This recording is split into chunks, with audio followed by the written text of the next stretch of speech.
Well, hello everybody. To make sure my sound is on here. Okay, yeah, it looks like I'm transmitting. So, Happy New Year! And based on looking at the live chat, I can say hello to Lee, and I can say to Tamu. Interestingly enough, maybe it's because I have a slow feed or something, but even though there's 2 people here, oh, 4 watching here. Okay, I just got an update, so that was good. So, here we are, 2018. We made it. I'm very pleased that we got through Christmas and New Year's without something too drastic happening somewhere in the world to ruin the festivities we wish to engage in. I'm not necessarily picking out New Year's or any particular thing, but this is a festive time of the year. And from what I can tell, unless there's been media blackout or something, nothing really nasty happened. I'm not sure that was completely accidental, but we don't really always need to know why bad things don't happen.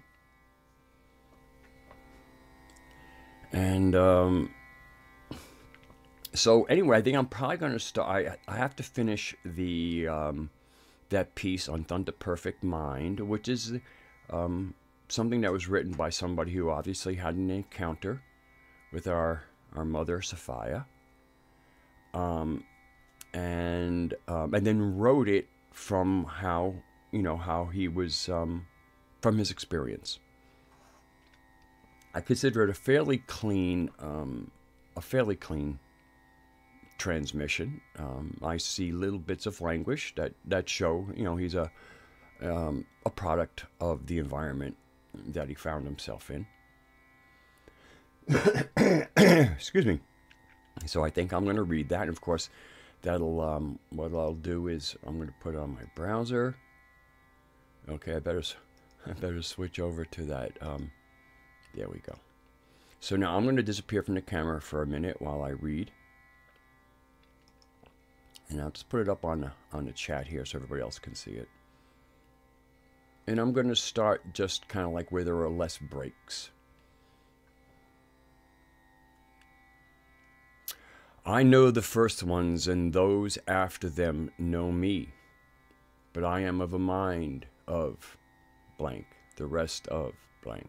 So here's where we pick up. I am the knowledge of my inquiry, and the finding of those who seek after me, and the command of those who ask of me, and the power of the powers in my knowledge, of the angels who have been sent at my word, and of gods in their seasons by my counsel, and of spirits of every man who exists within me, and of women who dwell within me. I am the one who is honored and who is praised, and who is despised scornfully. I am peace, and war has come because of me. I am an alien and a citizen. I am the substance, and the one who has no substance. Those who are without association with me are ignorant of me, and those who are in my substance are the ones who know me. Those who are close to me have been ignorant of me, and those who are far away from me are the ones who have known me. On the day when I am close to you, you are far away from me, and on the day when I am far away from you, I am close to you. I am within. I am of the natures. I am the creation of the spirits, the requests of the souls. I am control and the uncontrollable. I am the union and the dissolution. I am the abiding and I am the dissolution. I am the one below, and they came up to me. I am the judgment and the acquittal. I am sinless, and the root of sin derives from me. I am in lust in outward appearance, and interior self-control exists within me. I am the hearing which is attainable to everybody, to everyone, and the speech which cannot be grasped. I am a mute who does not speak, and is great in my multitude of words. Hear me in gentleness, and learn of me in roughness. I am she who cries out. I am cast forth upon the face of the earth. I prepare the bread in my mind within. I am the knowledge of my name, and I am the one who cries out, and I listen. I appear and walk in, seal of my, it's broken here. I said that, it's broken here. I am the one who is called truth and iniquity. You honor me, and you whisper against me. You who are vanquished, judge them who vanquish you, before they give judgment against you, because the judge and the partiality exists in you. If you are condemned by this one, who will acquit you? Or if you are acquitted by him, who will be able to detain you? For what is inside of you is what is outside of you. And the one who fashions you on the inside is the one who shaped the inside of you. And what you see outside of you, you see inside of you. It is visible and it is your garment. Hear me, you hearers, and learn of my words, you who know me. I am the hearing that is attainable to everything. I am the speech that cannot be grasped. I am the name of the sound and the sound of the name. I am the sign of the letter and the designation of the division. And there are 3 lines missing. I will skip to where it's not broken. Look then at his words, and all the writings which have been completed. Give heed to them, you hearers. And you also the angels, and those who have been sent, and you spirits who have risen from the dead. For I am the one who exists, who alone exists, and I have no one who will judge me. For many are the pleasant forms which exist in numerous sins, and incontinencies, and disgraceful passions, and fleeting pleasures, which men embrace until they become sober, and go up to their resting place. And they will find me there, and they will live, and they will not die again. And so I've completed the Thunder Perfect Mind. It took me 3 different readings, but it's a long one. And it goes in a lot of different places. Let me kind of come back on camera here. And let me see what's going on in the live chat. Oh, okay, so hello, Jerry.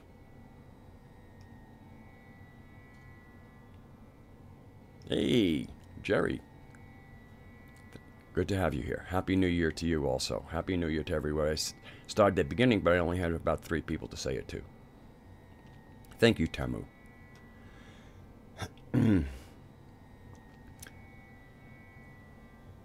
So, from the, there's all kind, in many ways, there were numerology. I'm learning, just the basic 9 numerology, not any kind of gematria or any other things tying into that.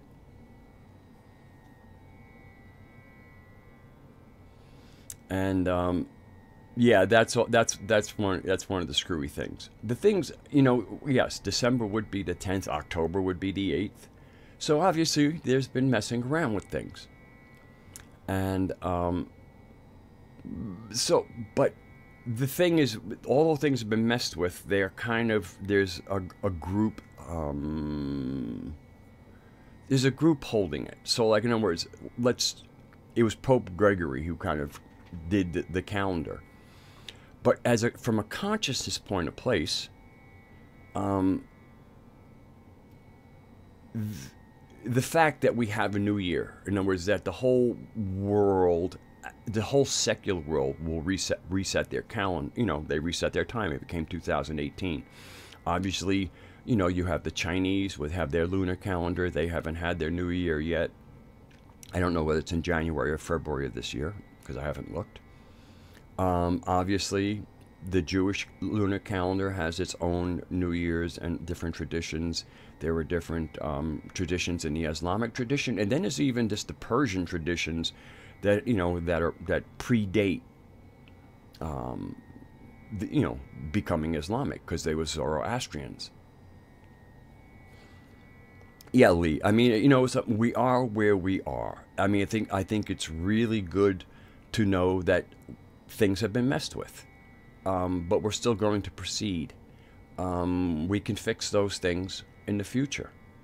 for now, they're not what's holding us back. The fact that the calendar has been messed with, and things like, you know, AD, BC, where crazy things like the secular claims that the pyramids were built 2500 BC. So that's 4500 years ago.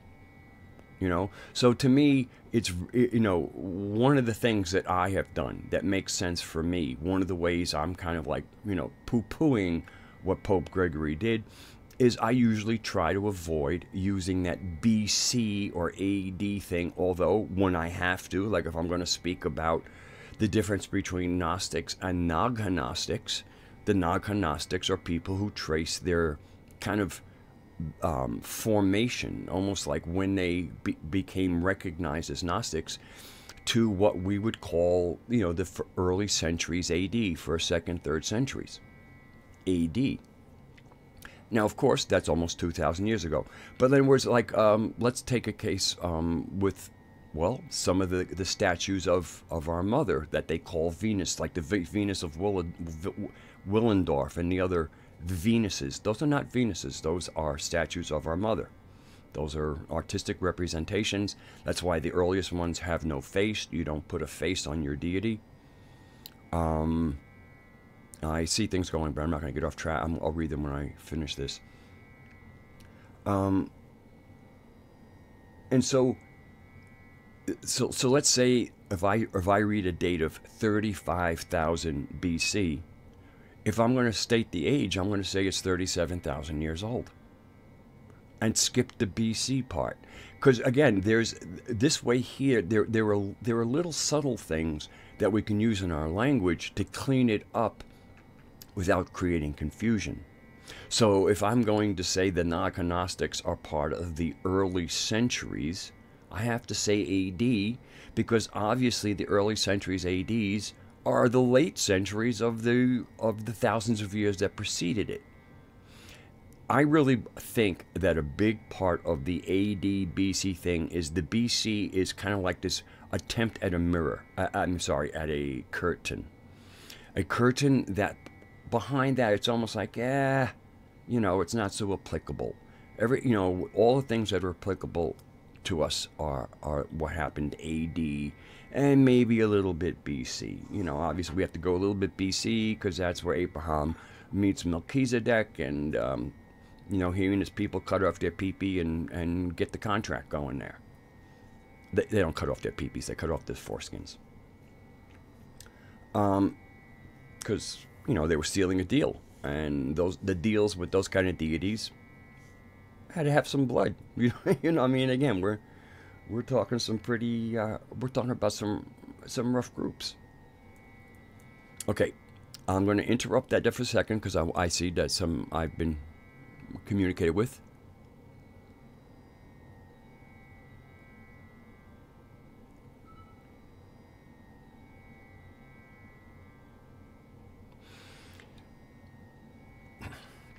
Yeah, the prophecies of this, well, the Bible, but especially the Bible. I tend to look at prophecy as social engineering.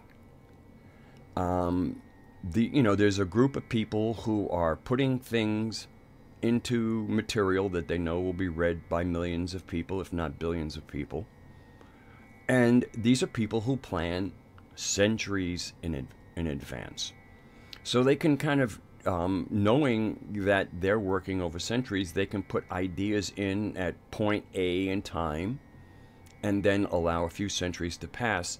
And then at point B, things that they wrote that they intended to make happen at a certain time can then be pointed at and shown, look, the will of God is happening. And then you could even, there could even be some scrying. I guess certain New Age things might say time travelers. Supposedly Nostradamus used a scrying mirror and different ways of, he had an astrological chart with precious metals on a sheet of silicon or silica, like a quartz sheet, and then different stones. I got it from a very, very involved book on how Nostradamus worked. And kind of using the scrying mirror with certain with different metals that created the houses that were, or the zodiac. You know, like platinum would be associated with Pisces, lead would be associated with Saturn, things like that. And then different stones for the planets. I mean, it was really involved. So apparently, it was a way to create a template with, you know, with precious metals, precious stones, and a base kind of flat sheet of silica that I guess was inscribed a circle to represent the zodiacal wheel. And then he could move stones on it that, because he was an astrologer, he could say, okay, I'd like to look forward this many centuries. So you would look into your ephemeris, find the positions of the planet on the date that you were looking for, use your stones, and actually create that template in front of you to then go into and meditate upon. And supposedly that is how Nostradamus was able to, quote unquote, time travel. But he did it with his consciousness, and he did it with a kind of a magical setup of quartz, various precious and semi-precious stones and precious metals, and was able to create an energetic formation of what it would be, what of the planets, and you know, the angles and the fuckeries that they produce, and sometimes the good things, because you got to have a good cop with your bad cop. And then he could like sink his consciousness into it and get information from the time that he was able to set astrologically with precious stones, semi-precious stones, and metals. Pretty interesting.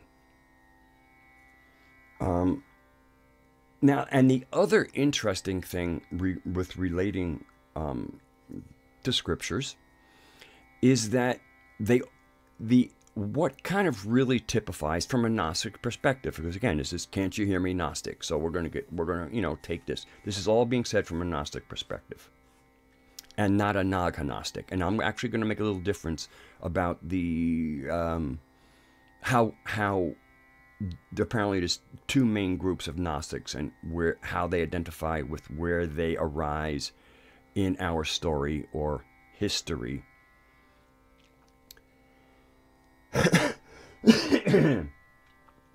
Is that the desert religions, the Abrahamic religions, all come with an end times, and I really feel, and this we're going to be going into Zoroastrianism, because that involves the Gnostic line, and in many ways, the end times is probably an insert from Zoroastrianism. But again, the main progenitors of the Abrahamic faiths were Abraham and his tribe, and then from there grew into Christianity and later into Islam, and there are thousands of derivatives. And so with these scenarios, with, you know, whether it could be it could even be Ragnarok, because Ragnarok to me kind of shows that some of that kind of what I call the dark priesthood on this obviously had already gotten up there, not in an organized fashion, but certainly to share an end time scenario. So, you know, the Zoroastrians have Ahura Mazda going after Ahriman, and it kind of like in a final end time scenario. So one of the things that this does to the psychology of people who are, you know, who enter these mythos, and it is important to enter a mythos. A mythos is actually how we psychologically exist. Mythos does not mean lie. It is a story to carry truth. That's what a mythos is. And the story might have things that didn't really happen, but they're just part of the characters or even motifs in a story to carry a deeper draught. If you hear sound in my background, it's a little machine. You can see it. It's right next to the owl. It's that white box up there. It's making the sound of that kind of drone. I don't know if it's getting into the mic. If it is, you can just kind of tell me. And if it's annoying, I can turn it off. I'm just trying to, I have incense burning and I got that going on, really trying to give myself a nice environment to exist in. Looks like my hair's a mess. So with these end time scenarios, the basically, no matter where you are in history, if you were 3,000 years ago with this scenario, it's something that isn't, that's in the future, but is kind of waiting to happen.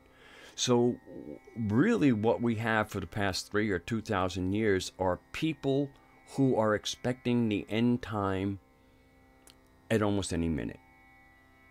And so so the interesting thing is, if we could psychologically time travel or even physically time travel and put ourselves 3,000 or at least starting 2,000 years ago, or after the crucifixion. Okay?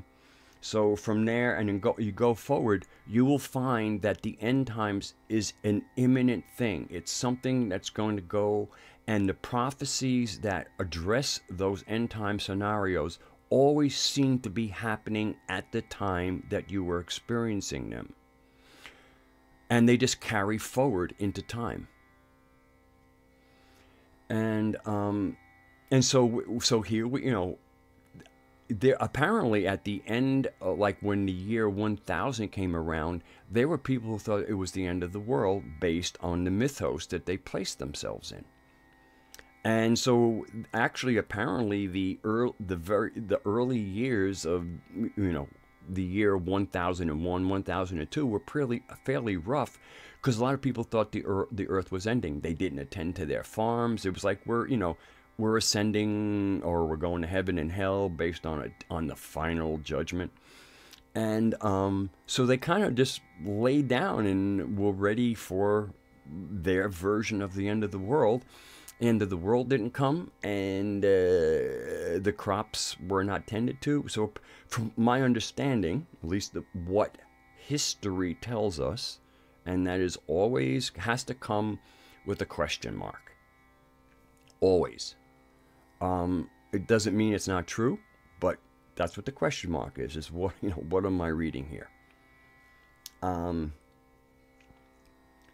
So that's part of the, what we also see with prophecy, and what we really need to understand is, ever since these prophecies began and end time things have been floating around in our psychology, they're always not far away. And this has been going on for 2,000 years, minimally. So let me, I'm going to now dig into a little bit of why I have created a designation of, let's call it, two Gnostic ways. They're the same. It's the same thing. It's based in the same mythos, but one group, the Gnostics, seem to include a lot of other stuff in their mythos because it's in the Nag Hammadi text. Now, the scenario that I'm going to, I think everybody kind of knows what the Nag Hammadi texts are.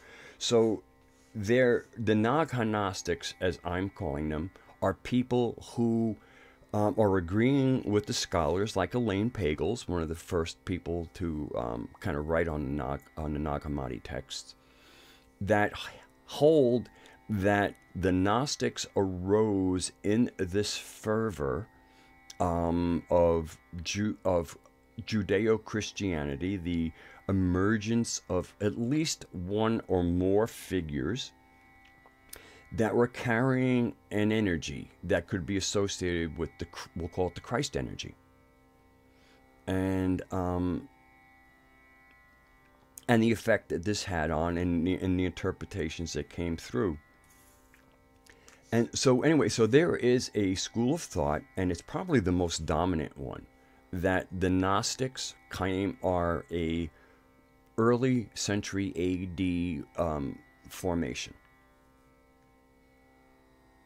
To me, that doesn't even hold water. Not even from, shall we say, what will be an alternative scenario.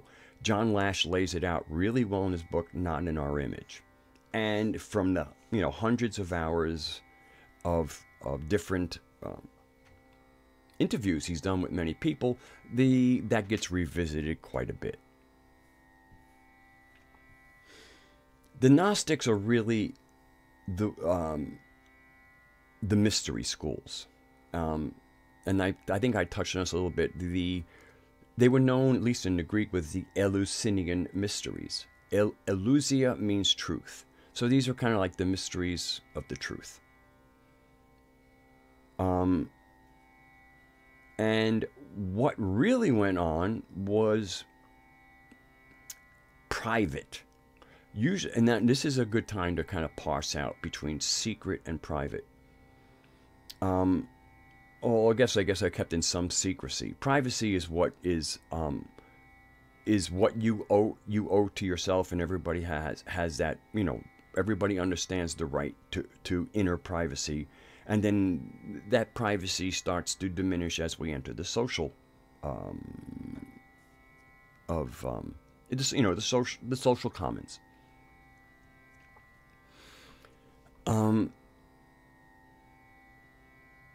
So the thing is that even in the time of the Eleusinian mysteries, this would be kind of what we would call historical Greece. So the gods are already extant; they're already established. Socrates was condemned to death for not properly honoring the gods. He was actually apparently able to either change his story or leave Athens, but he chose to actually go through with the death sentence because he actually was tired of hanging out with idiots, and also just to prove just how rather than engage him in a philosophical discussion about where he's coming from and where they're coming from. Usually, when you come up empty, what do? You kill them. And that's what they did to Socrates. Same thing with, Christianity versus pagan Europe. There was no conversations to be had. You have been declared a heretic.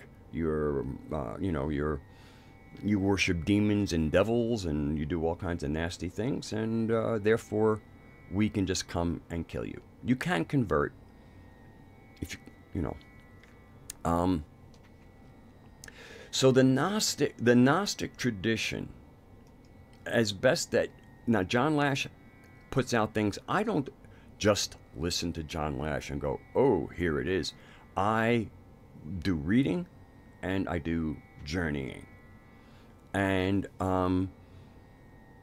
I do come up with nuances of difference, but the nuances are not the core, and they're not really important. And I think that's where the open source part of being a Gnostic to me comes into play, where you have your source kernel that stays the kernel, it stays the source, but appending to that source will be your own unique gnosis. The other thing regarding the term Gnostic, the term Gnostic is derived from the people who practiced Gnosis. And these were some of the finest intellectuals in the ancient world, and they were profoundly spiritual. So these were some real heavyweights, and could hold their own in almost any conversation because they were coming from a place of experience of their wisdom, and where they were often encountering people that were nothing more than parrots of priests. When you put a priest parrot in front of somebody who's actually had the experience that was divine and transcendental, and you now live awakened in that world, you will come across with some authority.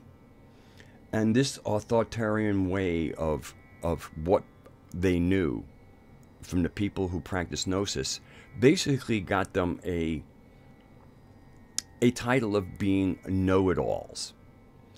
The term Gnostic really is kind of a derogatory term from priestly parrots of saying, oh, you guys are just know-it-alls. So, and just as we see often, even in the mainstream media, when somebody, when there's two different sides, one side might have an argument. The side that doesn't have an argument results to name calling, ad hominems. The moment the ad hominem starts, the other side is empty.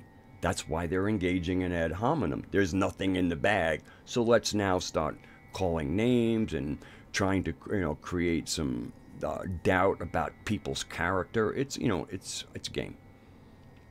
So that's where the term Gnostic really comes from priestly parents who really had no recourse because they hadn't experienced. They were given what they were supposed to hold as sacred in their being without having experienced it. The Gnostics or the mystery schools brought you along, gave you very many skills. These would be like things like geometry, architecture, real world skills. Textile making, how to make thread. Okay,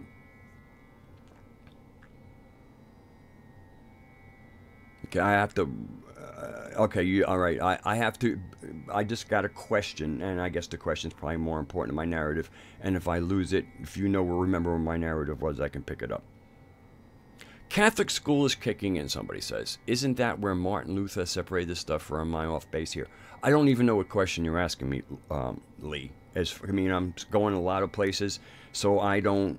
To me, Martin Luther represents the ultimate breakdown in any form of even faking to be real. In the New Earth series by Sylvia Ivanova, which is just one of the most brilliant series based on the survivors, the ones who had the ancient knowledge that built the megaliths and their interaction with the less sophisticated humans on the planet. Martin Luther, to me, is part and parcel of the horrible mess we're currently in. Sure, he was right about the debauchery and the scammery of the Catholic Church, of the Pope. But what he had in mind, the Ivanova series kind of lets us know that while the Reformation, which created Protestants, it should be known that as ugly as the Inquisition was by the Catholics, what happened once the Protestants took over, it started in Germany. Germany burned and killed, I think, this might sound like a familiar number, according to what I read, 6 million witches. So maybe it was 5. Okay, they killed a lot of witches. This was based on what when we think of the really tight, cold Christians, invariably they're Protestants. A good point is I met a German lady, and we got into a very good conversation. And she was one to explain to me the difference between Catholic Christians and Catholic Germans and Protestant Germans. And she said the Protestant Germans are the upper, the stiff and austere and whatever. The Catholic Germans are basically in Germany's south. Oktoberfest, all those festivals that we know Germany for, those are all Catholic Germans. Okay, so the Catholic Germans still, and as we all know, the Catholics brought a lot of pagan stuff in with them. So that's why there's still festivals and holidays and good times, because we're humans. This is how we celebrated seasons. So again, the Catholic Church took a lot of the old to put their stuff in. And so the Catholics are more playful because they're more pagan. The big thing that Martin Luther was trying to do was break completely from the paganism of Catholicism. and the indulgences. I mean, again, he was going after the moral character, but it was really against paganism. And once Protestantism took hold, and this is after the Inquisition, they went on a complete genocide of the pagans in Germany. Hello, CW. And hello, Kalendal. And so, from my understanding, and at the same time that Martin Luther came, there was this guy Scaliger, Joseph Scaliger, who was was a Jesuit, and he, but then became a Protestant, and he was in charge of the very many monks, and you're kind of taking the Latin and Greek works and turning them into German and allowing them to be read. The biggest thing that happened around that time of the Reformation was Gutenberg's printing press. Hello, Bluebell Guitar. The Gutenberg printing press allowed all of the books that they were burning with the witches to be replaced by his story, which we now have put together as one word called history. But it isn't our story. It's his story. The Gutenberg printing press allowed the absolute extermination of the people and their wisdom, and then allowed it, that vacuum that got created was then able to very quickly, because the books they burned were handwritten books, precious artifacts of our story and where we came from. And it got replaced with Scaligerian history and interpretations of, of translations, and the Gutenberg printing press was able to put out these massive amounts of history. So for me, Martin Luther was a bad actor. It's kind of maybe what we're almost seeing in America right now. Draining the swamp, taking down the deep state. Is this one deep state replacing another? So in many ways, the Luther Pope standoff was, to me, let's call it a crime family infighting.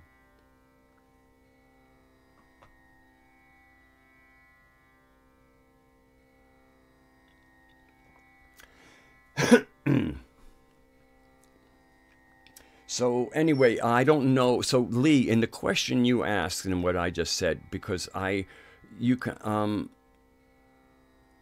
was saying something, and then you asked where Martin Luther separated this stuff, and I did not understand the question. I still don't. I don't, again, where I was coming from, I don't know where. I mean, Martin Luther to me was just another aider and abetter of the corruption of history, and the implantation of more archontism. Again, the fact that the Catholics kept so much of the pagan meant they kept the human part and not the archontic part.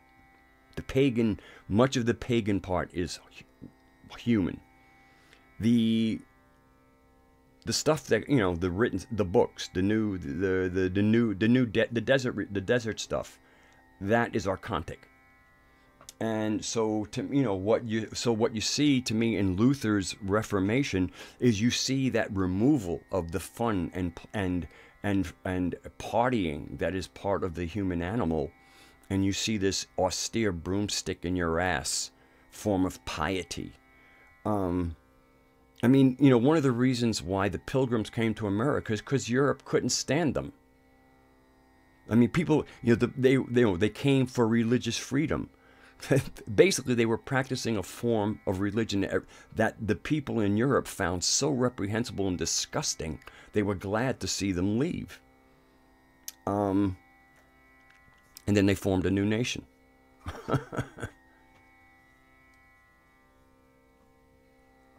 Pardon me while I take a little hit of my cigarette.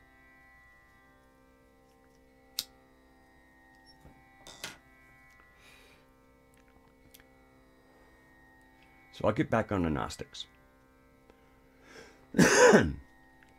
Shamanism, or shamans, I don't like the shamanism, I guess, can work in this instance, because it will be an umbrella term. I consider ism is a very umbrella term, and those who are under the umbrella are various condensations or less of a system.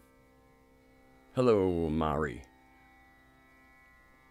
And hello, Callan. I'm glad that the Tampur is working.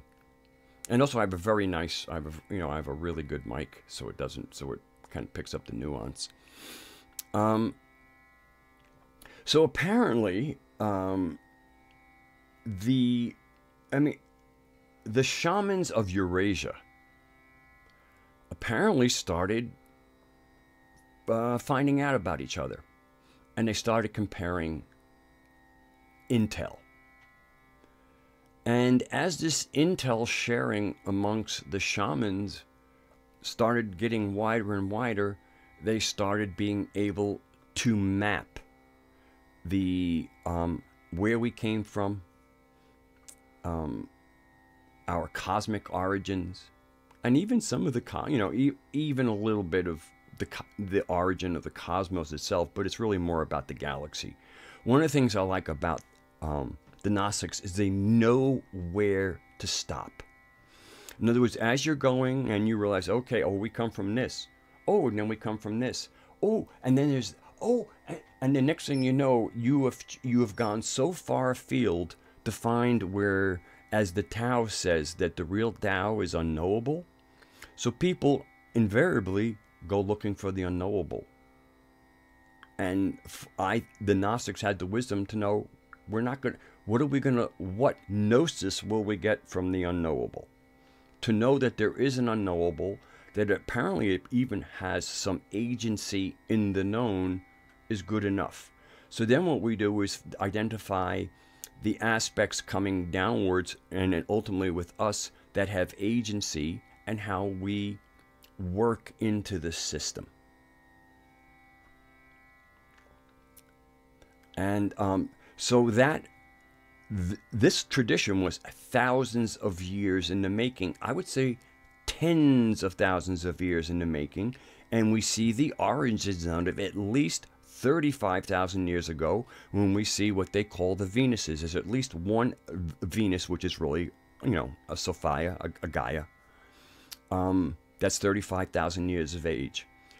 And again, there was the reverence to not put a face on it. It's faceless, as any deity should be. And so if we go back, if we realize they had already perceived her 35,000 years ago, and this was, I mean, and these Venuses or Gaias show up all over the place, especially throughout Eurasia and especially in Europe. So there, 35,000 years ago, there was a consciousness of Gaia Sophia. It was at least and enough where they understood she was the mother of humanity and the world. So you take that, you add in some entheogens and 35,000 years, and then you come to about 6,000 to 8,000 years ago, you have a long tradition of shamanic journeying and intel sharing.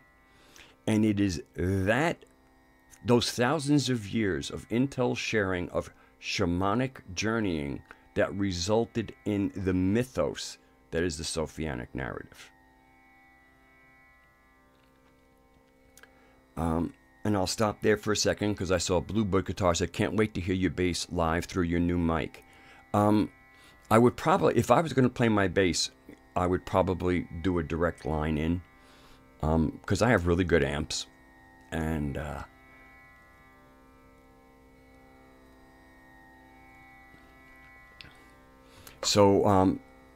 but I would use the mic if I were to play an acoustic guitar and stuff like that. Like I have electric acoustic. If I had a good mic, I would play the acoustic and not the electric part.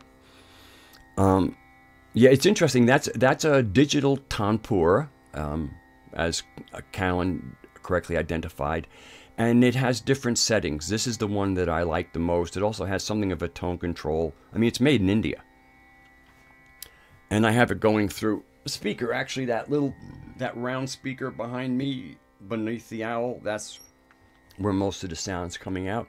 That's a little buddy hemp cone speaker. So it's coming through hemp, and I like that. I kind of started this without some of the pre-show preparations, which usually means losing a pint or two, so I might have to get up shortly. And I could leave the Tom Pourer to fill in for the minute or two I would be away. So it has different sounds. I find this the most pleasing, and the nice thing I like about it has a tuning on it. And so even though it is set in A440, because of the tuning, I can reset it to A432 to be in the tuning I use, which works for me and also has good sacred geometry to it. The 440 system doesn't.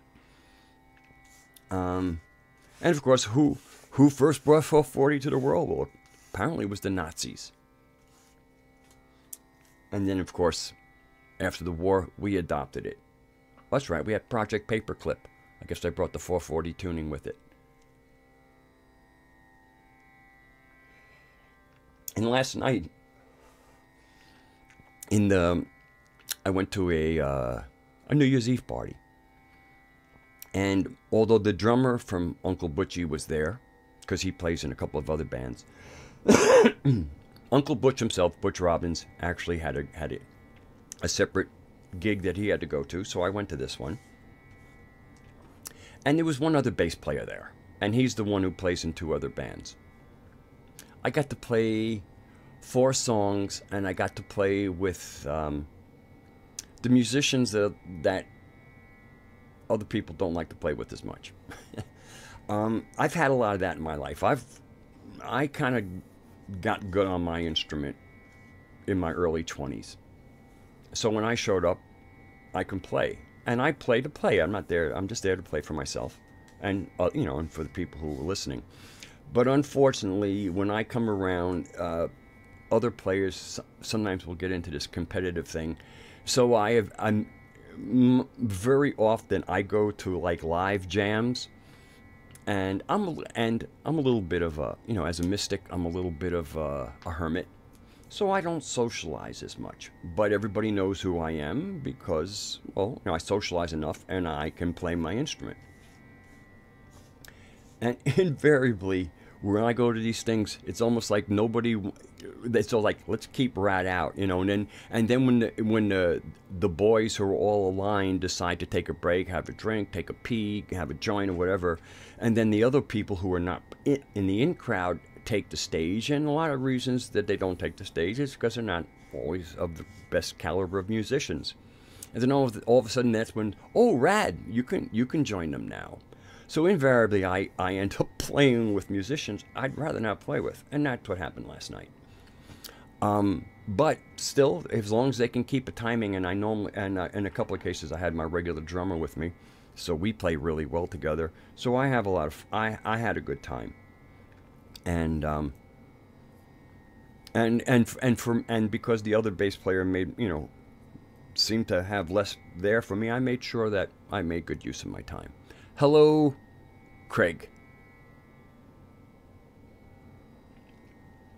And one of the reasons I even brought up the band is because the beauty of, Uncle Butchie plays in 432. I introduced Butch Robbins to it when I met him. I adopted in 2010 because I tried the tuning.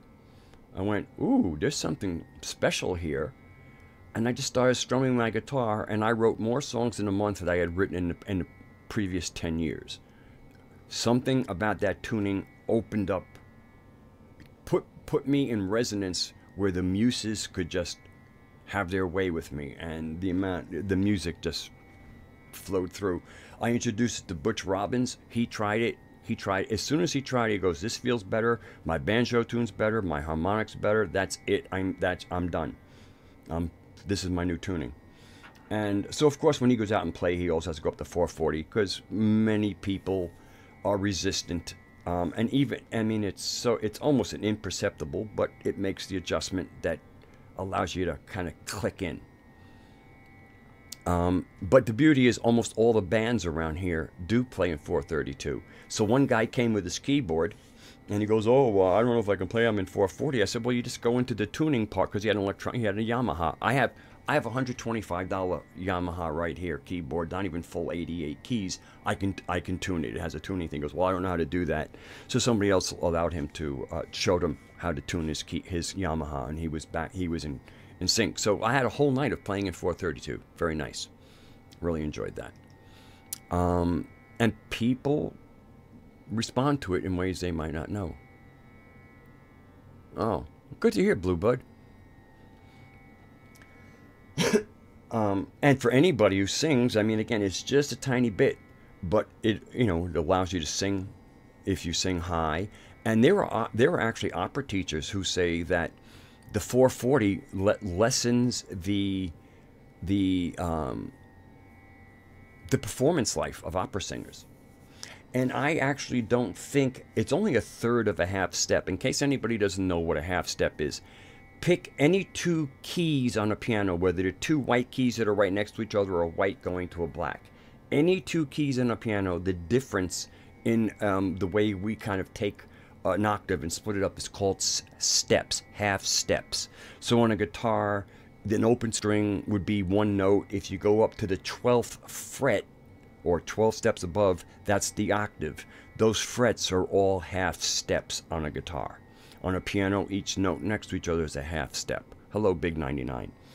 So the difference between 440 to 432 is 1/3 of a half step.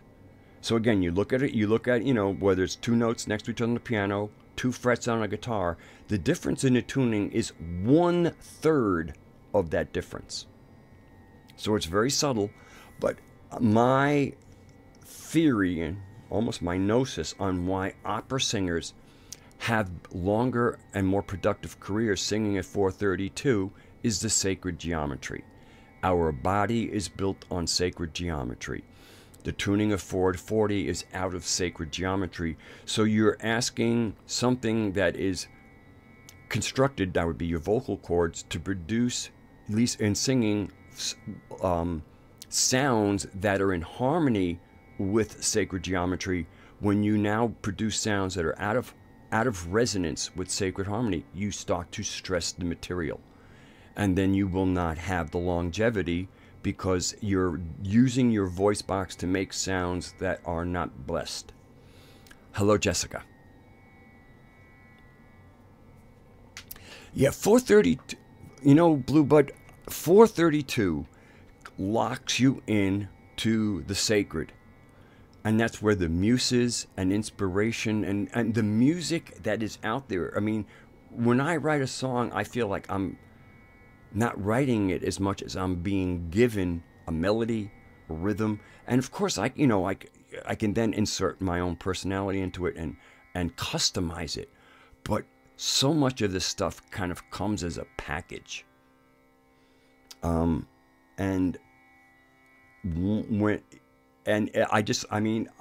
moment I changed the tuning, for what actually happened was it was so pleasant. I just found myself strumming chords. Next thing you know, I'm a bass player. I'm strumming chords rhythmically. Then I'm changing chords. Next thing I know, songs are emerging. These things are like just, I hear, my hands are just moving up because I'm hearing things and songs are emerging. And it was just amazing.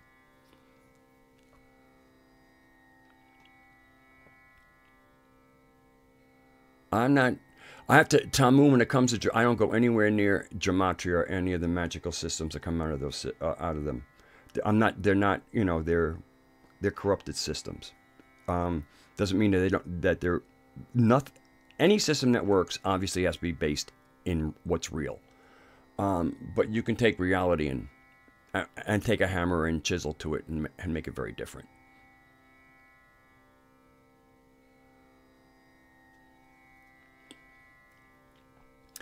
So let's see. So tonight, part of what I'm trying to do is bring a little of the Gnostic mythos in, and I might, after I take a little break, come back and maybe just kind of give a shortened version of what is the Sophianic narrative. I think I've done it a few times, but I don't know if I make it all the way through before a comment gets made.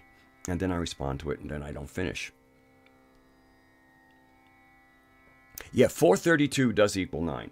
And the interesting thing is every other note in 4032 stays at 9. Like in other words, when you look at the octaves, when you look at the breakups, the 9 stays there.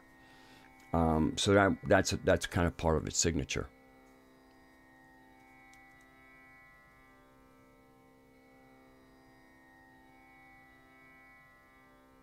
It's really interesting that you're mentioning about the E meth, because there is I'm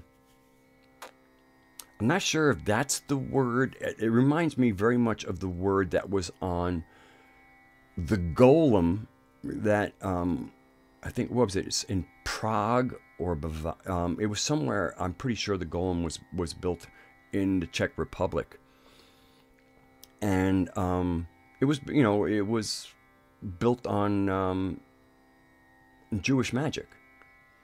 And it was a word like E-meth or something like that, and the activation was the first letter. When you added the letter, it activated, and when you took off the letter, it put it back to sleep.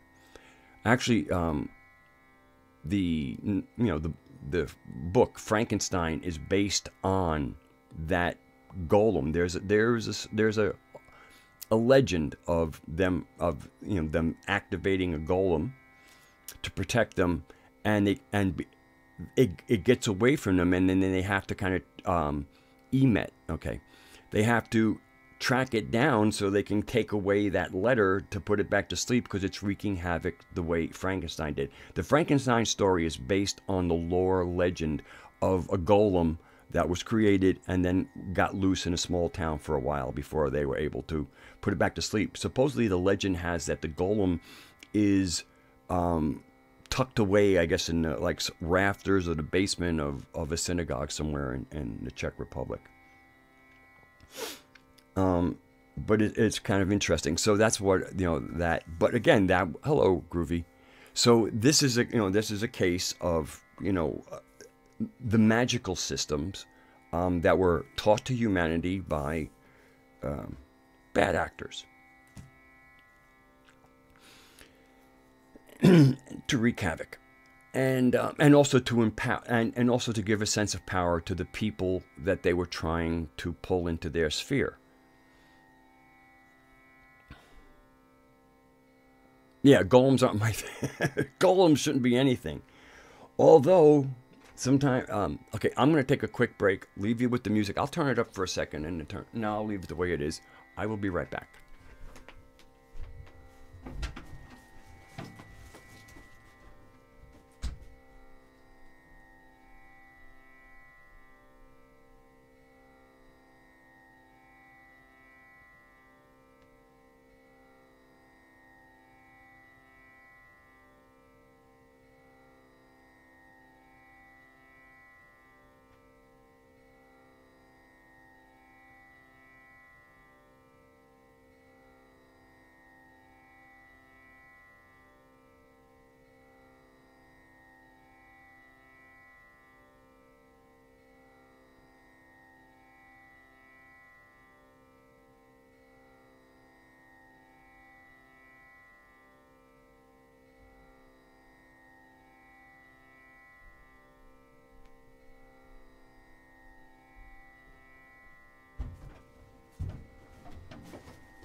Nice throne room.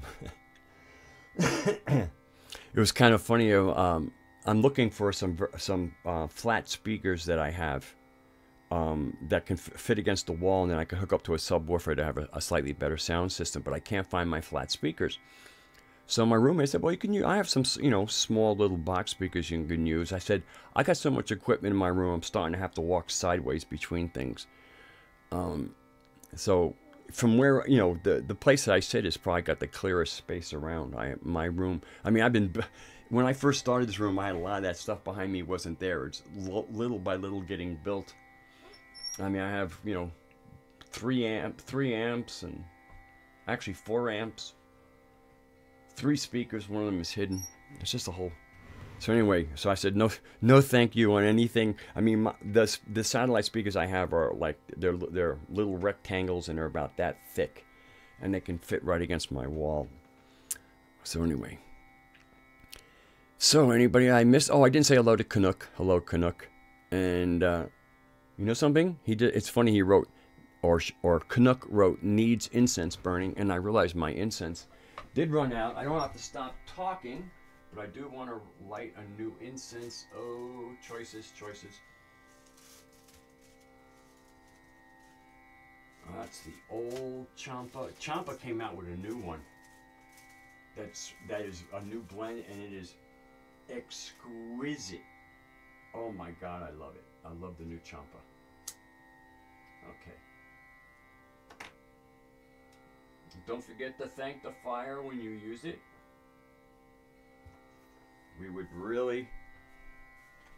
We'd be very compromised without the spirit of fire. Okay, Canuck. That's why I, I laugh. That's why I changed. I just changed it to Canuck because obviously that's your username, and I'm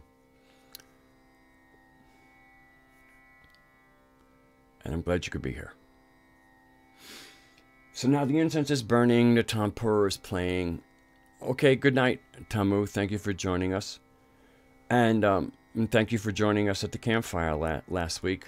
That, by the way, for anybody who was here for the live stream, 4 of us got together for an after-stream campfire and stayed together for a few hours. And it was a delight. It was delightful. I got to, speak to Lee. I got to meet Tamu. I got to meet Jessica Melendez, and my new acquaintance, Callan Lee.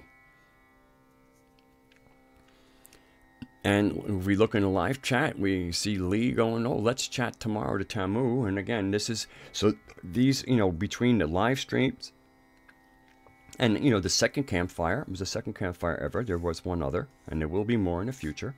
But we had to have an impromptu one last week, and it went really well. Got to really enjoy the company and get to know people.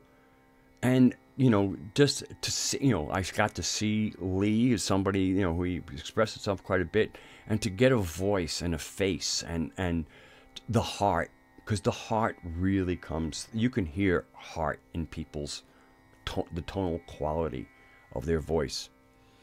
And, meeting Tamu was great. Meeting Jessica was just so great. Hello, Sandy.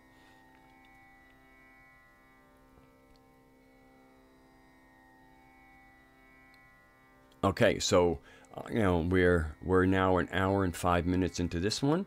And, we're going to go for about another 50 minutes because Groovy Bean has her live stream after this one. Before I get into talking, I guess I'll talk again. Now, we have a little group that we have a group that coordinates their schedules together to make it easier, so that we can be at each other's streams, so that you can be, the people who are in the live chat and listeners, so that you don't have to go, oh, this stream is on that stream. We've kind of coordinated ourselves where we have the time where we're not stepping on each other, and it's so we can support. I mean, if I'm doing a live stream, someone else is doing a live stream, chances are I'd want to be at their live stream. So we have eliminated that, and I call it the turquoise tent. Tent, just to kind of create like a place of gathering.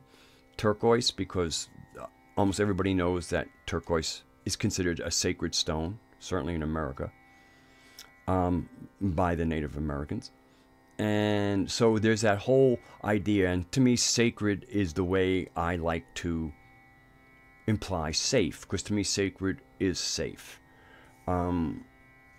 And so, we already have safe spaces and things like that that really are different. So I like the word sacred. And then, of course, with my understanding of energies and how they relate to biology, the blue-green or the turquoise color of the immune system, of the thymus gland, the immunocompetency, And, you know, one of the ways we kind of got in a mess, one of the reasons where we now have to practice discernment is because discernment actually is what immunocompetency is. Immunocompetency. You can, if you Google it, you'll get plenty of I'm not making this up. Although you'll read the very scientific aspect of it, which I understand in its fullness, and that's where I first got exposed to the word immunocompetency. And so there's a mystic sitting in a science class, and in my high school years, I wasn't an academic diploma, probably going to go to medical school to become a vet, and then I decided musician was more like it. But again, until I graduated, until I was ready to go to college, I didn't go to college. It was all academic and science. That was my milieu. So then, decades of being a mystic, and I went to massage school in 2008 in my 50s, because I will be 65 in a month. And so there I am, and I'm hearing immunocompetency, thymus, and I can't listen without being in my magical self. So I'm going, oh yeah, thymus, blue-green, the wisdom of the heart and the will of the throat chakra. That's the higher will. Obviously, there's a lower will in the third chakra, which often gets called the will, but that's the will that gives us the world we currently reside in, a shitty one. So anyway, this is getting back into the turquoise tent. So anyway, the lineup of the turquoise tent on Monday starts. So far, on Monday starts with me at 8 o'clock Eastern Time, followed by Groovy Bean at 10 p.m. Eastern Time. It's 7 p.m. her time in the Pacific. So far, Tuesday, we haven't anything happening. On Wednesday, we have Nox Mente at 9 p.m. Eastern Time. On Thursday, we have one of the many Moose Lodges. And on Thursday, that's at 9 p.m. Eastern Time. Then we have Friday, and we have The Hive with Jerry, which is something like 10:22 p.m. He gets creative with his times. But sometime on Friday evening, you'll have The Hive. And then we move to Saturday, and as from what I know of, Groovy's going to be doing some art on Saturday, if that continued. And then we get to Sunday, which is Raksha at 8 p.m. Eastern Time, a Raksha Moose, and then we're at Monday again. So far, that's the lineup that we have. Obviously, there's room in there, but that was like a quick run through of it. And apparently, talking the lineup wasn't as interesting as other stuff because 4 people decided to leave the chat during that.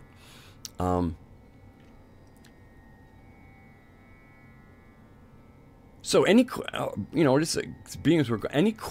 I mean, I guess you would probably ask a question during that. Again, the topic. Can't you hear me, Gnostic? I'm just really wondering whether or not Gnostic is still an amorphous term, a term without that everybody's kind of familiar with, but maybe they don't know. I mean, let me just, again, between Gnostic, let me get back to the origin of Gnostics. So, the kind of Eurasian shamans seem to be kind of coming together and sharing their intel and realizing that they kind of mapped out the system, they mapped out our origin in the galactic center. And again, this is the other beauty that I like about the Gnostic mythos, is it keeps it contained within our galaxy. Because there are other galaxies with their own pleromas, and I'm quite sure there's obviously some coordination, but you can almost see it as if like there's going to be a bunch of groups that are going to join together in the future, but in the meantime they kind of stay within their own group, develop their capabilities, and then once those capabilities are mature enough, then the other groups can kind of come in and do it. So it seems that part of the way that things work cosmically is the intelligence and development seems to happen at the galaxy level. And the Gnostic shamans, the ones that are thousands and thousands of years old, not the Gnostics of the early centuries AD. They put together a map of, and okay, so it kind of is that there is, at the core of each galaxy is the pleroma, and the pleroma is populated by beings that, in the terminology, this is the terminology, it's not their name, called aeons. And the aeon is really an emanation. And what is an emanation of? It is an emanation of the initiator that I think has some corollary into the Tao, where they say the real Tao is unknowable. And the originator, best as I can tell, not only from what I read, but from what I have been experiencing, that the originator is almost like on the other side of material being, in the side of potential, and then as it emerges into the material world, it puts out emanations that are from itself into another dimension, which is the dimension we're in, the dimension of dimensions. And one of those emanations was Sophia, which is the Greek word for wisdom. So in many ways we could say it appears the first emanation was wisdom, followed quickly thereafter by intent. And then we would get into other qualities, and they're not the same exact qualities, hopefully, blessedly, as like you might see of the Sephiroth of the Kabbalah. But again, the Kabbalah is a form of alternative mapping of another mapping. I know Jeff Doherty is. And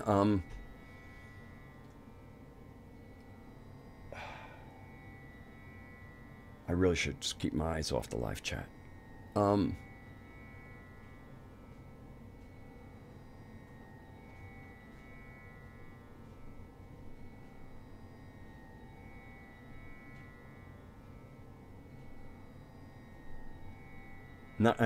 have to admit, I don't know how Jeff Doherty works into Gnostic, although I do like him. No, I lost my train of thought. I'll get back to it. So I might as well go off on Jeff Doherty. I guess I got exposed to Jeff on Leak Project, and he's fun. Why do you bring him up? Or do you just want to know if I listen to him?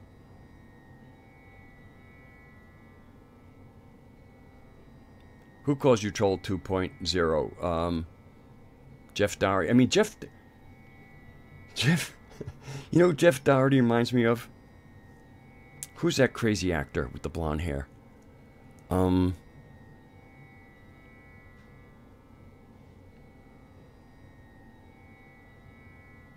No, man. No, the fact I can't remember an actor's name hardly troubles me too much. Gary Busey. Jeff Doherty reminds me of Gary Busey. I think that's his name. Yeah. And, I mean, he's really, I think he's a good guy. I think the fact that he pals around with Rex is fairly interesting. Rex is an interesting fellow. Good work ethic. I guess what I'll say about Rex, he's got a really good work ethic. And he gets some good people to talk with him. Rex himself is, well, you know, nanu. And there's, you know, again, he's a young man. He's got so much tea in him. He's already, I don't know, he's not a young, he's, you know, he's certainly got like 30 years under me. And unfortunately, his tea levels are so high, he can't keep his hair.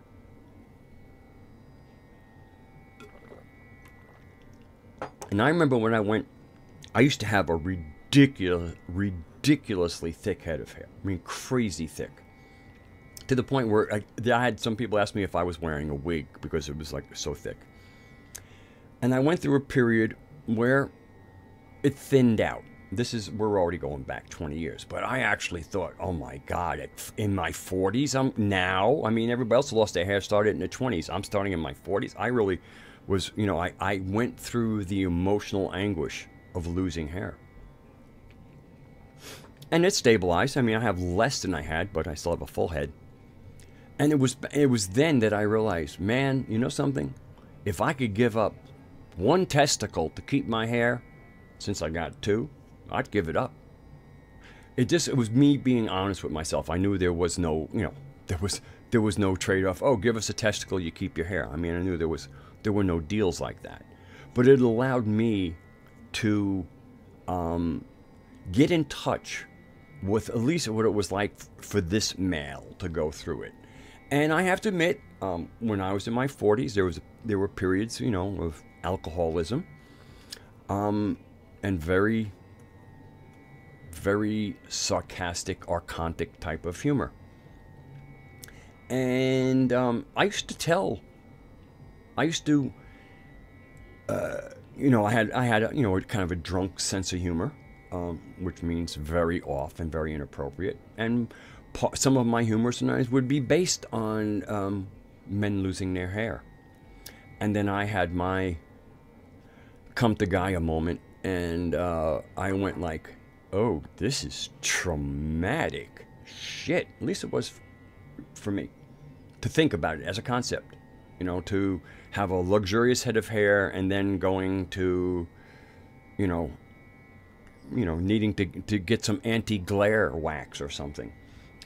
So I got in touch with that. Now, I don't know that every male goes through it, but I know I did. And so the good thing about it was it gave me compassion. I finally realized, ooh, you know something? There's no humor. There is zero humor in men losing their hair, being bald or whatever, if it's against their wish. Now, that was, you know, another thing is, you know, there was the bald look. Okay, people shave their heads completely. The one thing I have noticed with that look, though, is I don't know anybody, generally speaking, I'm quite sure there's exceptions to the rules, but, you know, within people we know, I don't really know of many people who go for the bald look that have a full head of hair. I usually find that the bald look is usually for people who go, you know, like, let's, you know, something, my genetics have done their, you know, I'm losing my hair. So rather than looking vain or desperate or whatever, I'm just going to go for the full, you know, for the full clean head. And I understand that. But like I said, I remember going through that, and that was tricky. So I probably should being as I see the numbers going down again, I should probably get off of male hair loss.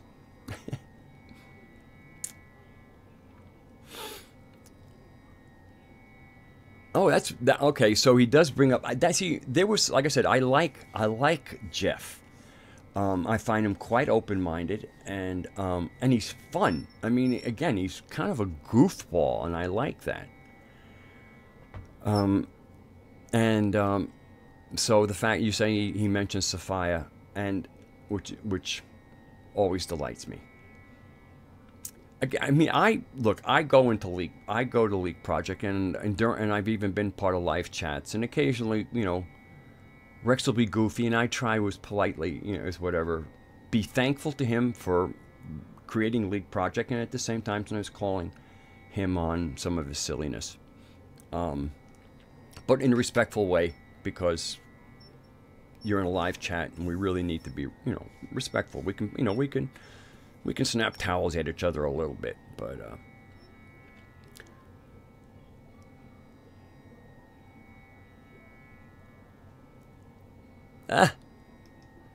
he'd give up a nut to stop hair growth. Yeah. Well, see, that's the whole thing. I mean, I really feel that, you know, how we wear our hair, dress, or whatever, that's just, you know, that's unique. That's your signature. That's your song. And I think, and I don't, you know, for me, it's not, there isn't like, oh, a man looks best with their hair long, a man looks best with their hair. A man looks best presenting themselves as they feel is authentic for their presentation, is how I feel. I've worn my hair fairly short. As a matter of fact, you know how George Clooney's hair is? I wore my hair kind of George Clooney when I first came out of massage school. two things. I had started drinking again, so I didn't know who I was. So when I looked in the mirror, there was nobody looking back at me expecting any particular look. Yeah, I know about the Vril people. It's a little, it ties in a little bit, but actually, the main reason I look like I look is when I look in the mirror, I go, oh, how I see myself in my dream state. I've basically, the two ways are the way I look, and then I have a dragon form. But the dragon form scares the shit out of a lot of people out there. So, anyway.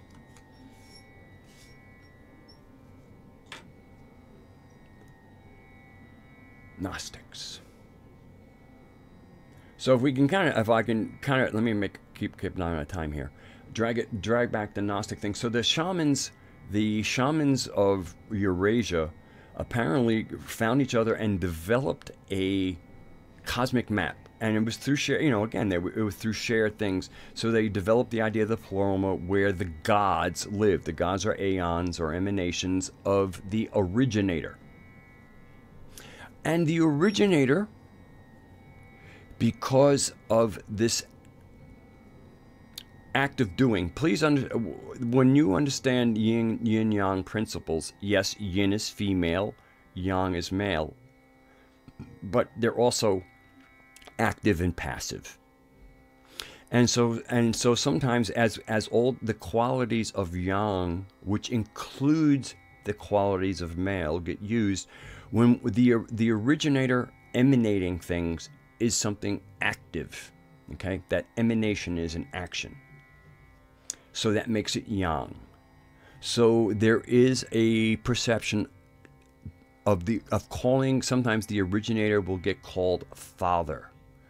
And it has, to me, very little to do with anything that we ordinarily, the word father would be, but because of the active or yang nature, then that identifies the nature as yang. When we start, so if we're working with yang and then we want to genderize something from a yang, if we have a yang quality and we're going to use gender as one of the descriptors, yang has to be male, even though it's really, in this case, the active principle and not male per se. And this is where we see a lot. Wisdom intent, Sophia, and Thelete. Thelete is the word for intent. Among one of those emanations was also the Christos, which then gets into Christos, and that's why we see a lot of leakage of the Christ mythos finding its way into the Nag-Gnosticism.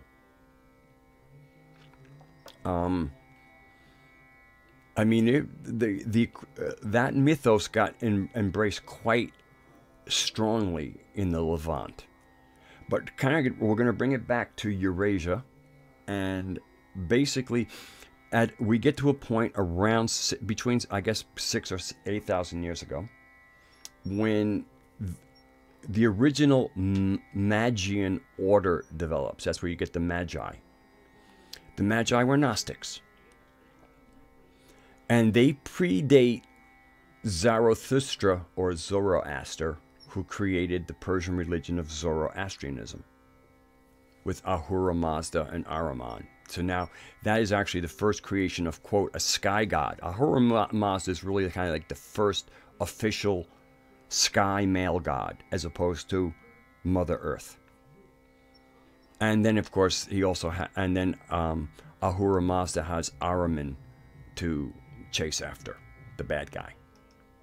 And there is some speculation that Ahriman, which is a way of also saying Saruman in English, where you drop S's off of things, some people say there's some play in there. I tend to blend Tolkien and Gnostic mythos only because I feel that Tolkien had a very Gnostic experience when he entered the world that he got the Silmarillion from. Oh yeah, Yahweh, the Bible. Yeah, I don't know where else Yahweh comes from. I mean, as far as in literature.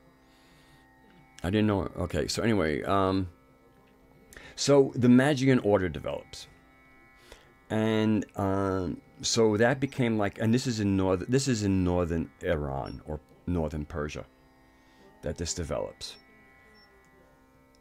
And northern Persia is, that's where you kind of have a continuum that kind of goes into India. I mean, if you look at a map, look where Iran is and look where India is, and realize that when you look at a current map, Pakistan's going to be there. Pakistan is historically, or even historically, India.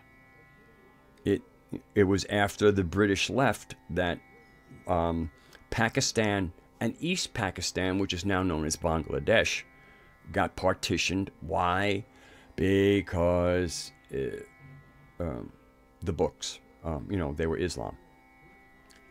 They were Islamic. Keep my eye on the time here. Anyway, so the Magian order and the wisdom, the kind of Gnostic wisdom was developing, or let's say the mystery wisdom was developing up there. Then Zarathustra, or Zoroaster, arises. Zoroaster comes from a well-to-do family, possibly a family of Aryan, almost Vedic priests. Actually, I mean, the Vedas and this kind of proto-Magian order have a lot to do with each other. There is and in many ways it's tied into what we would call the Aryan race from, let's call it a Blavatsky root race understanding of the word Aryan rather than white people.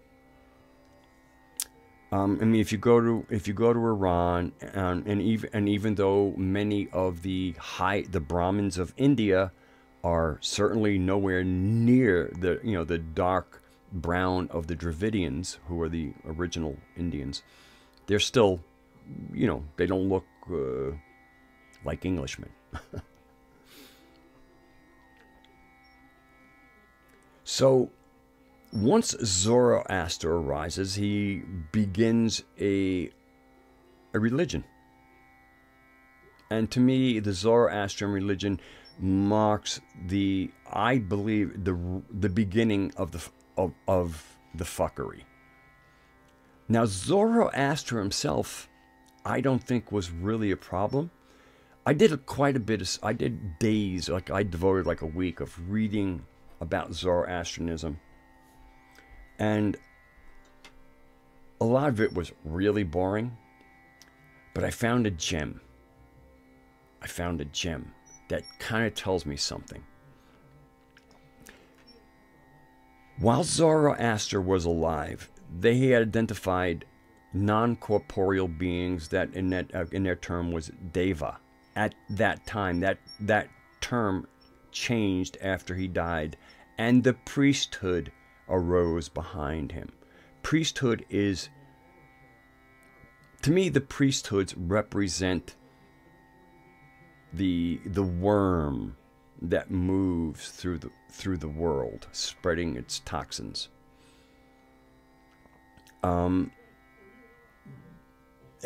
particular kind of priesthood. And generally, priesthoods have just become almost completely trouble. So when there was interesting thing that Zoroaster said about these two devas, there's two groups of devas. He said there are devas that will give you good counsel. In other words, they will put things into your head that if you follow them, good things will result. And there's another group that if you follow what they say to you, you'll have bad results. So his counsel was, pay attention to the devas that will give you good counsel and ignore the bad counsel. The reason why I consider this a gem is because the Gnostic aspect of ignoring what's bad. We don't call it evil because that is part of the othering. Discretion doesn't have to other. What it is you have data streams coming from you. One will be productive and one will be destructive. So you don't call the destructive evil, you call the destructive undesirable, unproductive. Call it what it is. Don't need to make it evil. We don't need to create this dark pit. It's something to be ignored. So that lets me in on the fact that Zoroaster himself was probably a good guy. And that as soon as he left this earth, the priests moved in. They then started calling the bad council evil. They even changed the names. I mean, as soon as the founder was dead, the priests move in. They set up their franchise and basically tell you that we will tell you how to appropriate the universe. That's what priests largely do. They don't want you to have a first-hand experience where it's your gnosis. They want you to accept what they tell you, and then to try to tell you that if you go outside and try to investigate this, you're going to have some kind of nasty end. You know, when you die, there'll be punishment for you. I mean, again, they put all that stuff in. Kind of ruin the agency that we have as the divine in flesh. They kind of say, you're not the divine in flesh. The divine, you know, and if there is going to be a divine in flesh, it's somebody who shows up and then, you know, gives a word and then is gone, and then the priests are there to hold that word together. Anyway, once Zoroastrian religion got established, which is really after the person who brought the thought to life dies, that's when this is kind of, to me, the inception of the dark Illuminati and what we could call what Illuminati might mean, which is the enlightened ones. My sense that as this priesthood was forming, some of the Gnostic shamans gave in to archontic influence and decided that they would like to just be kind of part of the fat cat crew. And enough with all of this trying to teach these almost monkey-like humans to come up to speed. No. Just we'll give them, you know, monkey scriptures and, you know, all kinds of rules to keep the monkeys in line, and we'll tell them how much they need to pay us and when they need to show up, and we'll, you know, it'll be a good gig. And I think that so basically there was a break between those who were going to continue enlightening humanity and those who were going to say, you know what, I'm ready for the good life on this planet. And I think that's kind of like where the division had. So obviously, the Magi at that time had to leave or practice in secret the mystery teachings, because the mystery teachings were about empowerment and were about the mother, about Gaia Sophia. And this new one had Ahura Mazda. So you can see how that kind of split. And that's when they start leaving northern Iran and start disseminating both west and south and coming into Europe. So that's kind of like the quick little of where the mythos came from. It came from shamans over tens of thousands of years, and their journeys and their shared experiences, and again coming back and finding out that people are basically kind of experiencing the same place and same beings and whatever. And of course the differences can get ironed out when we share as we campfire. So that's where the Gnostic mythos comes from. And it's not the Gnostic mythos. I'm just kind of talking about the history, where it arises from, the fact that it isn't made up by one person. This is the synthesis of our shamans for close to 40,000 years. This is the Sophianic mythos is ours. It didn't come from a priesthood. It didn't come from people trying to control us. It's ours. And that's the biggest difference, because there's really only two main mythos. And that's the Sophianic narrative, where that's, like I said, like 40,000 years old minimally, or not the narrative, but, you know, the genesis of it. And then the the desert revelations. But I do tie Zoroastrian into it because, as we know, that the Judeans, in other words, that would be the Levites, who were the keepers of Judaism. Israel had been dispersed in the 700s BC by the Assyrians, so those 10 tribes were dispersed, and that really left Judea. Israel ended as a country because it took its kings. Their people were there; they ended up being called Samaritans. And then what was left was Judea, with tribal wise was Judah, the Levites, and Benjamin. And then Babylon comes in and breaks down that kingdom and takes all of its nobles back to Babylon. It leaves the peasants on the land and takes them back to Babylon, and they're there in captivity until Cyrus the Great, frees them. Some of them actually go back to Persia with Cyrus. Others are given a Persian money and Persian guards, sent back, and were able to build the temple. It was during the Babylonian thing. Not only did the Hebrews get exposed to Babylonian magic and all its ugliness, but they also got some of the Zoroastrian thing, sky god, and also kind of like this adversary. Almost basically, Ahriman is the Persian Satan.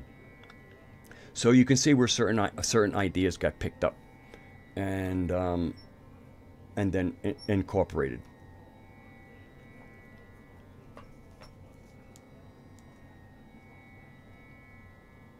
I'm reading every once in a while my eyes stray, and there are certain things that for me are non sequiturs. I'm not going to point them out, but non sequiturs kind of always throw me off my game.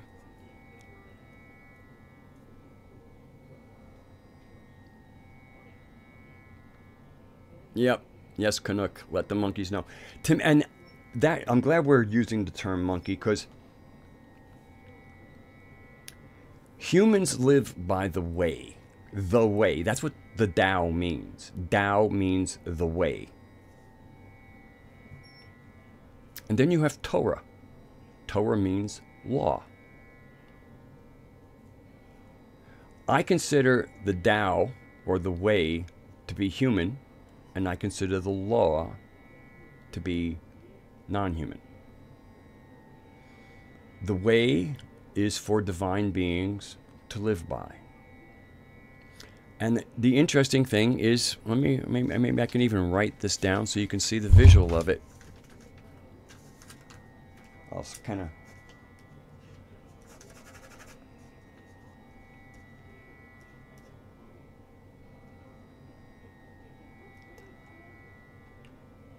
Okay, 2 words. Oh, I guess I better go on my main camera because I have a delay here. Okay, so we have Torah and Tao. Okay, so one means law and one means way. Fold this up a little bit. What did I do here? Oh, there we go.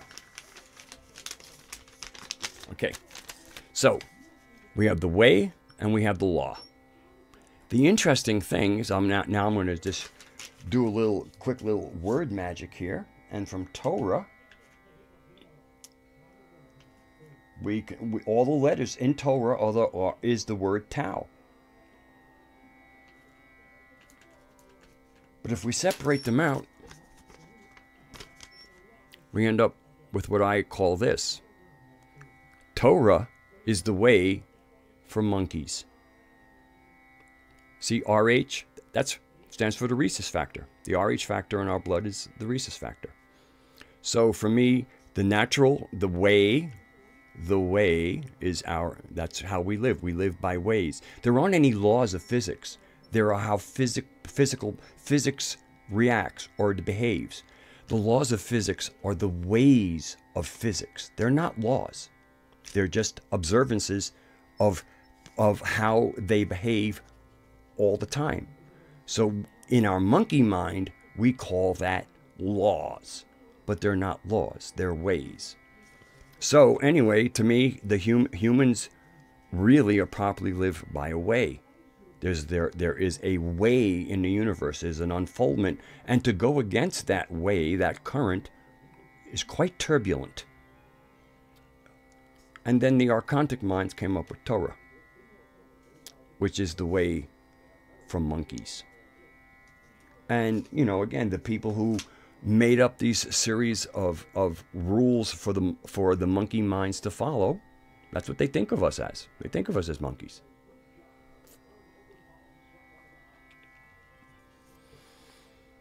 And so for me, that, I mean, seriously, think about it. Do you really think that they're like the laws of thermodynamics? You can count on it because this is the way. You can count on the Tao. All right? So those parts of the way, those parts of creation, okay, they're going to perform the same way all the time. They're predictable. You can count on them. They're the way. They're not laws. This is all. The ways of physics is an expression of love. The ways of thermodynamics, they're just, it's another form of love for us. And we need to understand that. So please understand the word law is a very toxic word. And it has toxic origins. It has anti-human origins. We can have agreements, we can have contracts, we can have all kinds of great things. But the law is usually right, and the law is written.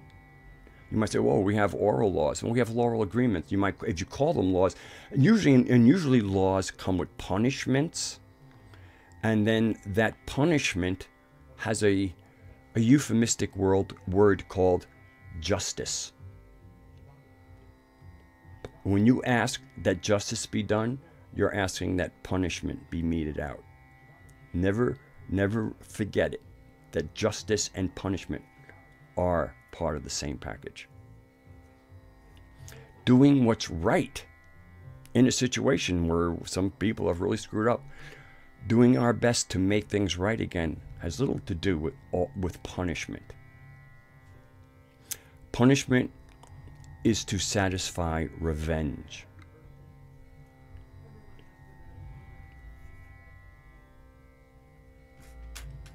So we're coming down to the last 10, 12 minutes. So anybody, let me read some of the things here and see if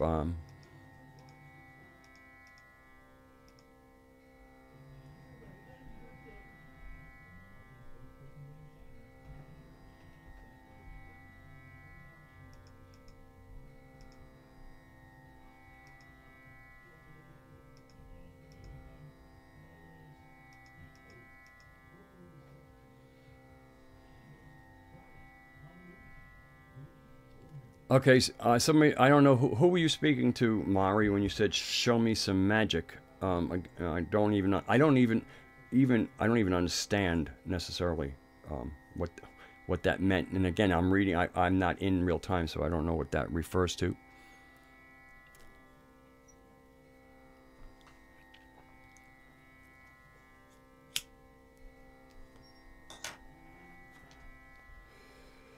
Yeah, Judah, I guess, yeah, it looks like Jesus might belong to the tribe of Judah. I don't even know what it matters. To me, it's like, again, that's their story.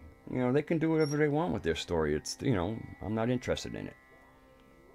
I really am not interested in it. It's, to me, it's only as applicable as the fact that it's an idea that sits in a lot of human souls, so it obviously has its impact upon the world.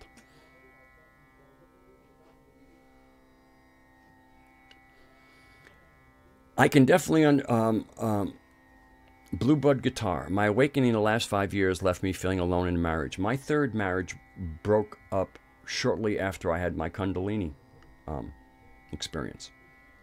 I blasted into a new thing. The interesting thing is also that experience came 6 months after I had quit drinking.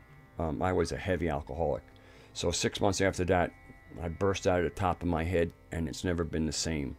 And the person that ultimately resulted between the sobriety and then the spiritual experience meant that I'm still the best of friends with my third wife, but we could no longer continue a marriage.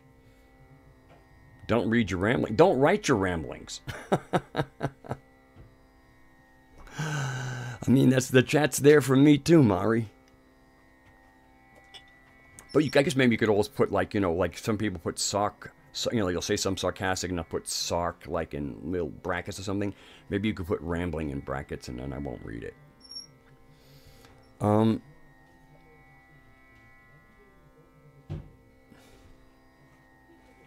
Boy, this, I have to, some people really transition the live chat to thought. They are two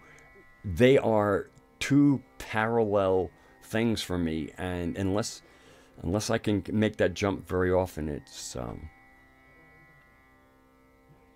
I have a digital tanpura playing behind me. It's just a drone, and if it's still set for what I did, I had set it to, I have it in D, you know, in a 432 turning. Obviously 432 is the note of a certain A, but once you tune that or everything else, but that's what it is.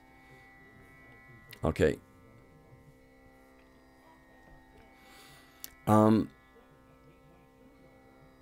Yeah, so that's what it is. It's a digital tanpura. And I thought about doing it a few times, and I wasn't sure whether or not I would like it, because music is something I generally listen to. It's not something I put in the background. As a musician, music for me is not something to put in the background. If I want something in the background, I want nature. Nature is my backdrop. When music comes on, I'm a musician. It's listening and paying attention time. So I'm one of those people who rarely will have background music. I mean, like there are people who are, like Raksha's one of me. He's listening to, but maybe there's no words or something. But I have to admit, music pulls me in. And maybe I just don't have the horsepower to do two things at once.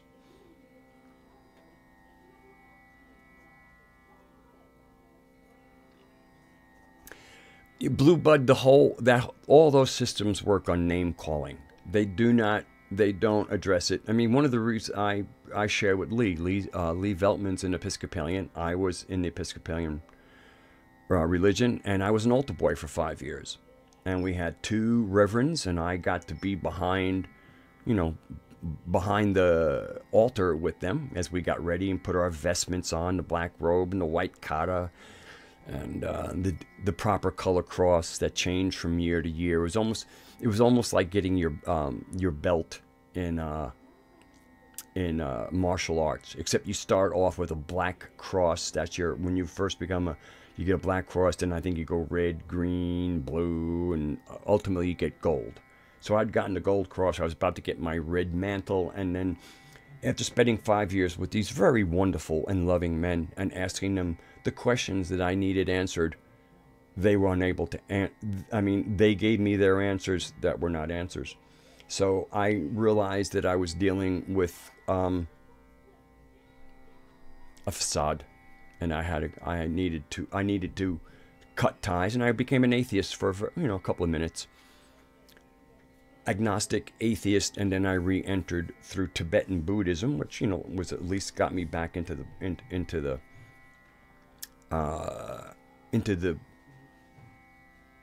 unseen, being alive and interactive, and then I found the Seth material. Some of the really, really, really good material. Tell you quite a bit. That's quite an education, and it took years to get that education because it took years for the books to come out. And that started like in 1971, 72. It took me a long time. It took me a long time to find the Sophianic narrative. And that's when once I fully understood the Sophianic narrative, the universe came into focus. The real came into focus. There's always some questions, but the patently false became clearer and clearer. And then as I've gone deeper and deeper, the clarity has gotten sharper and sharper.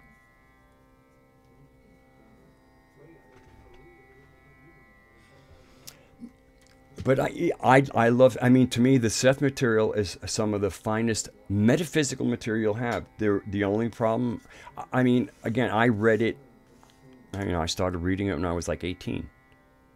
I am about to turn 65. It was a while ago. Matter of fact, one of the last Seth books, The Magical Approach, came out posthumously. You know, I mean, Robert Butts, Jane Roberts' husband, put it out. But one of the things I don't ever recall, unless he said it like so subtly that you weren't supposed to pick it up, is about the Sophianic narrative. So from at this point, any knowledge that's leaving Sophia out is leaving her out for a reason, and it's not a good one. And that's to me part of what I would call, what people are calling a Luciferian path. I am not using that term is certainly just to create something people calling. I'm not calling into any Luciferian character. I'm using that as a kind of like a branding. In that what I'll call Luciferian is they give you great information, but they leave out the core. They leave out the source kernel. And the fact that Seth does not address Sophia and the Gnostic mythos tells me it's an omission. And so there's different ways of fuckery. One is by putting stuff in that is really wrong, and the other thing is providing you almost immaculately wholesome material minus the cement that grounds you and connects you. I know. Yeah, Sylvie does. And again, if you understand what was given in them, it's an amazing compendium of work. And I don't consider it anything dark in there. Again, to me, the Seth was slippery by omission. And it might have also been the timing. The interesting thing is, I found out about the Seth material from a girlfriend I would have, and this is during the hippie days, and so we had open relationships. So her secondary boyfriend had been at the time it was described as a Gnostic. Then he discovered the Seth material and went into that. So here I am, so many years later I'm going, how would a Gnostic leave being a Gnostic and go to the Seth material? And then I realized that basically almost until John Lash wrote his book, kind of redoing the Gnostic lineage, what the Gnostics were Nag-Gnostics. If you read the mess of the Nag Hammadi script and think that, and realize that there are people who actually built movements out of that mess, I would have jumped from that mess into Seth in a heartbeat too. The Nag Hammadi texts are no way to even begin to understand what being a Gnostic is. Yeah, there's Gnostic all over that stuff. But it's put in like a spice. It's like there's this Judeo-Christian and other stew there. Gnostic is one of the spices in it. So, it's not meant to be a spice. It's a continuing meal of its own. So anyway, at 6 minutes to the hour, I'm going to be saying my goodnights. Other than if somebody put something in the chat, I would respond to. But, within the next 3 or 4 minutes, I will be closing this down and then making the cyber journey over to Groovy Bean Dark Brews stream.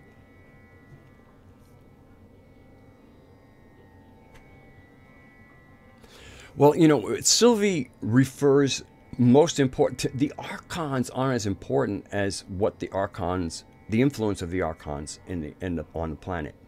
So the archontic influence on the planet is what she calls the parasites. So again, to me, the archons are really problematic because we come from most of us come from a Judeo-Christian background that's filled with boogeymen.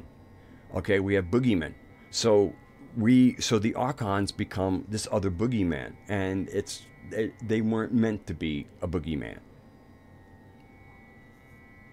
Did I study the Kabbalah? I wouldn't go near the Kabbalah.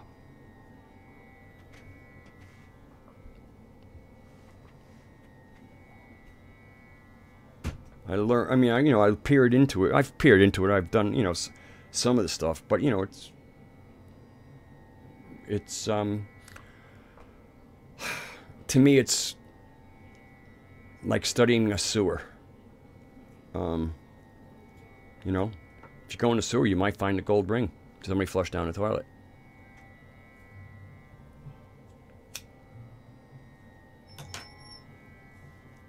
I have no respect for those systems.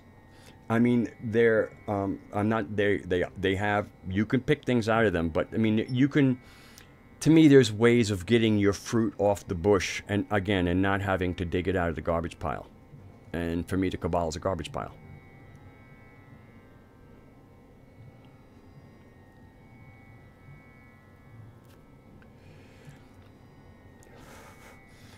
There's always thick books with archontic material, because one of the marks of archontism is verbosity of nonsense, sophistry, endless stuff, layering upon layering upon layering, where there's so much to read that you get lost.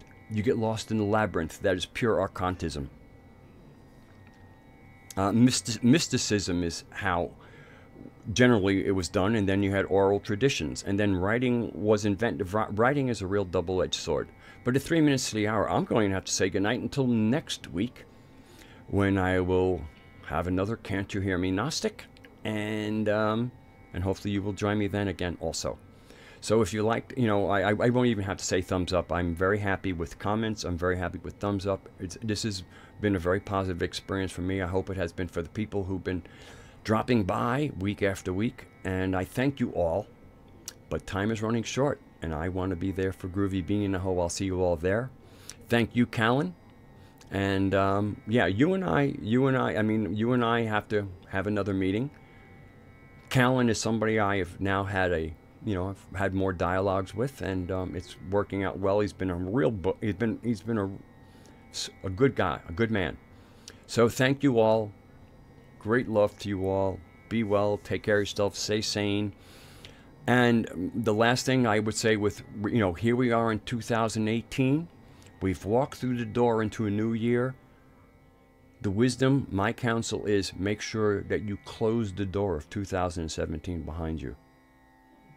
Okay? This is a different year. Come into 2018 and close that door. Bless you all. Love you all.